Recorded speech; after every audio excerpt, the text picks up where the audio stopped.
आज हम मृत्युंजय के साथ 2 प्लेस पर जाएंगे। फर्स्ट ऑफ तो हम लोग महेश्वर जाएंगे, जो अहिल्या देवी के किले के नाम से बड़ा प्रसिद्ध है, और उसके बारे में हम आपको किले में जाकर ही बताएंगे कि उसकी क्या खासियत है। और सेकंड हम एक रिसोर्ट में जाएंगे, और वहाँ पर क्या है वो तो आपको सरप्राइज रहेगा। वो वहाँ चल के बताएंगे, क्योंकि वो एक्चुअली हमको भी नहीं पता है कि वो क्या लोकेशन है। तो एक्चुअली मेरा ब्रदर हमको वहाँ पर मिलेगा, क्योंकि वो वहीं रहता है। तो उसने बोला है कि एक रिसोर्ट है भैया, अपन चल के वहाँ पर विजिट कर सकते हैं। भाई मेरे भाई चारों तरफ फैले हुए हैं, जैसे नाना पाटेकर का बिजनेस चारों तरफ फैला हुआ है, वैसे मेरे भाई भी चारों तरफ फैले हुए हैं। तो अब हम एक नए ब्रदर से भी मिलेंगे, एक नई लोकेशन पर जाएंगे। क्या जैसे मम्मा ने आपको बताया कि महेश्वर रिसोर्ट नहीं, महेश्वर किला तो हम लोग जाएंगे ही जाएंगे, बट एक जो रिसोर्ट है वो कौन सा है, वो क्या है, उसके बारे में चल के देखते। तो गाइस चलिए, कैच यू। थोड़ा लंबा रास्ता है बट मजा आएगा।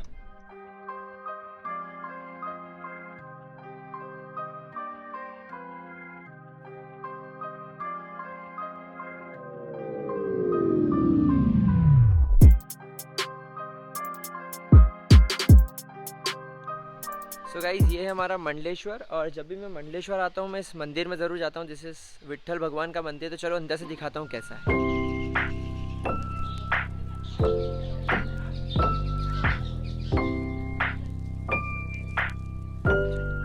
सो guys now we are crossing the Narmada bridge. आप देखो यहाँ पर हमारी नर्मदा नदी है, जय मां नर्मदा। अभी तो काफ़ी ज़्यादा पानी है। तो guys finally reach our location, नैमेडस रिसोर्ट। अब पूरा घूमेंगे, पूरा इनसे समझेंगे क्या है क्या नहीं है। आप देख सकते हैं, एज यू कैन सी मेरे पीछे अपना जारविस पार्क हो गया है। अब अंदर चल के बात करते हैं। वैसे गार्ड ने वहाँ पर है ना, वहाँ पर इस तरीके से उसने रोका जैसे अंदर पता नहीं क्या हो रहा, क्या ही हो रहा अंदर, जैसे शाकाल की कोई डेन हो। आप क्यों आए, किस लिए आए? अरे भाई तेरे रिसोर्ट में आए, घूमने आए। चलो अंदर चल के बात करते हैं। गाइस एक बात है, यहाँ पर ह्यूमिडिटी का लेवल बहुत ज़्यादा है, क्योंकि ये नर्मदा नदी के बिल्कुल पास में बना हुआ है। Just look at the view.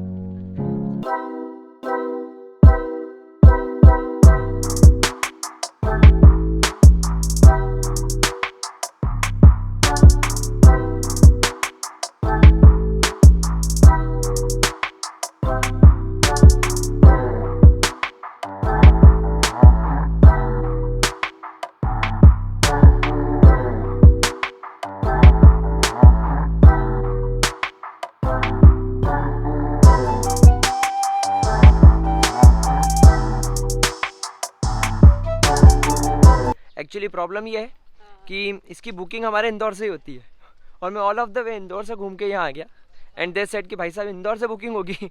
तो ठीक है, तो प्लेस बहुत अच्छी है। अब सीन ये है कि विदाउट बुकिंग ये अपनी प्रॉपर्टी को यूज़ करने नहीं देते, व्लॉग्स शूट करने नहीं देते, फोटोग्राफ लेने नहीं देते। ऑब्वियस सी बात है, बहुत अच्छी प्लेस है।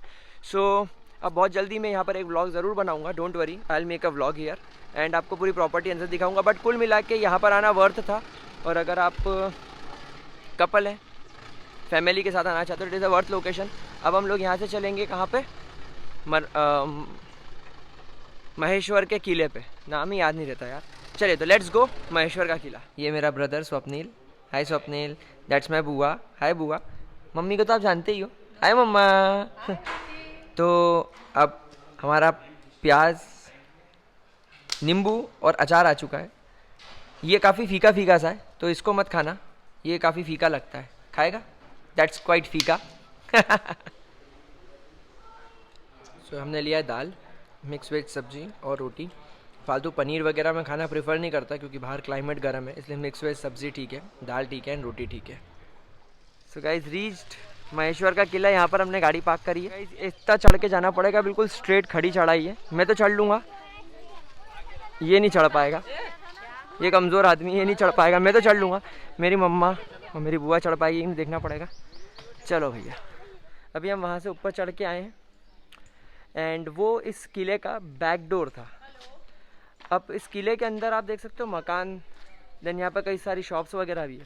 दैट मीन्स कि किले के पूरे जिसको बोलना चाहिए चारों तरफ एक सेफ्टी प्रिकॉशन टाइप होता था, और उसके अंदर इनकी दुकान मकान सब कुछ होता था। मतलब किले के अंदर ही सब कुछ रहता था, बाहर कुछ भी नहीं होता था। ऊपर की ओर अभी और कितना चलना है?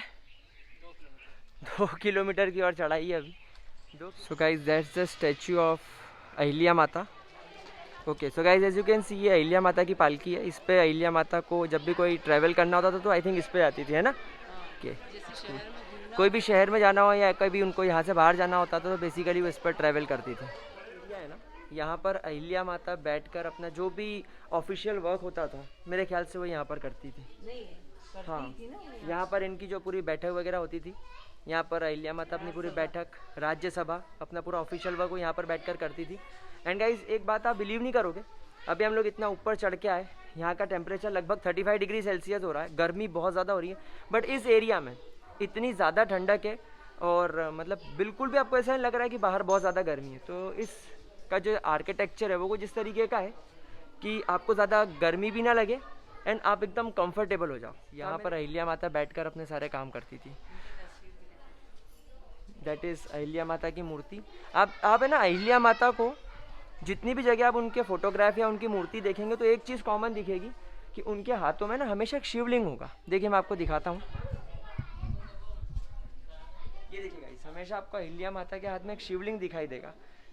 आप वो फोटोग्राफ भी देखिए, दैट मीन्स जो अहिल्या माता है वो शिव जी की ना बहुत बड़ी भक्त रही।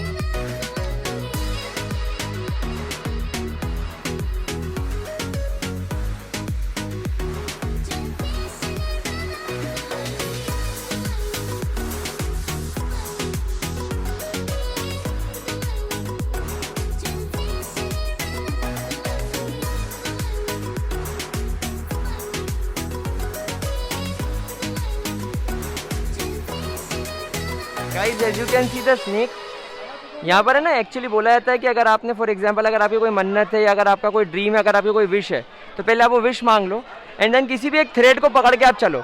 लाइक मैं इस थ्रेड को पकड़ के चल रहा हूँ और अगर मैं इसको चलते चलते इस तरीके से इंटेंगल होते होते अगर मैं ऐसे करते करते अगर मैं उस कोने पर पहुँच गया तो दैट मीन्स आप समझ जाओ कि आपकी विश पूरी है। ये यहाँ के लोगों की ऐसा ट्रेडिशन है, ये लोग ऐसा मानते हैं। अब आई डोंट नो कितना सच है नहीं, बट ये एक बहुत प्यारा स्पॉट है यहाँ। या फिर से इतना ऊपर चढ़ना पड़ेगा। हाँ, मर गए गाइस, पूरी थाइस जो है ना बुरी तरीके से दुखने लग गई। अच्छा, अभी मुझे गाइस एक और बड़ी अच्छी स्टोरी पता चली है अहिल्या माता की, कि अहिल्या माता इतनी ज़्यादा मतलब डिसिप्लिन की पक्की थी कि उनका इकलौता एक लड़का था और वो अपनी प्रजा को और आसपास के लोगों को ना बहुत ज़्यादा परेशान करता था। सो अहिल्या माता जब उसके इस सारी चीज़ों से सब बहुत ज़्यादा परेशान हो गई तो वन फाइन डे उन्होंने डिसाइड किया कि अब इसको पनिशमेंट देनी पड़ेगी। एंड उन्होंने पनिशमेंट कैसी दी, अपने बेटे को हाथी से कुचलवा दिया था बीच महेश्वर के चौराहे पे, ताकि सारी प्रजा को पता चल जाए कि जब वो अपने खुद के बेटे को नहीं छोड़ती तो वो किसी और से भी ये एक्सपेक्ट नहीं करेंगे कि वो डिसिप्लिन तोड़े। तो आज रश ज़्यादा था यहाँ पर, इसलिए क्योंकि आज शायद सैटरडे संडे को हम लोग आ गए इसलिए रश ज़्यादा था। यहाँ के लोकलाइट्स बोलते हैं कि अगर आप मंडे से फ्राइडे के बीच में आते हो तो you will not get that much rush. तो if you visit Madhya Pradesh और अगर आप महेश्वर किला घूमने आते हो तो ट्राई करना इस चीज़ की कि इसको आप मंडे से फ्राइडे के बीच में प्लान करें। सैटरडे संडे में काफ़ी ज़्यादा रश होता है। प्लेस इज महेश्वर और यहाँ पर है ना महेश्वर सिल्क बहुत फेमस है, साड़ीज़ वगैरह के फॉर्म में। तो मम्मा साथ में शॉपिंग तो बनती है, चलिए शॉपिंग करते हैं।